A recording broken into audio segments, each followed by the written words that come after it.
ఆలోచనకర్త అయిన యెహోవాను స్తుతించదను. రాత్రి గడియల్లో నా అంతరేంద్రము నాకు బోధించున్నది. జీవ మార్గము నువ్వు నాకు తెలియజేయదవు. నీ సన్నిధిలో సంపూర్ణ సంతోషం కలదు.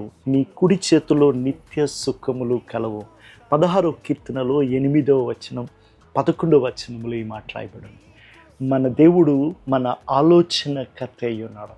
నా అంతరేంద్రము నాకు బోధించున్నది అని దావీదు చెప్తున్నప్పుడు నిజంగా నూతన నిబంధనలో దేవుడిచ్చిన గొప్ప ఆ నడిపింపు ఏంటంటే నుంచి దేవుడు మాట్లాడతాడంట. నీవు ఏ మార్గంలో వెళ్ళాలో దేవుడు బోధిస్తాడంట. ఆయన మార్గములని జీవ మార్గములో నన్ను నడిపిస్తాడు అని కీర్తనకాడు అంటున్నాడు.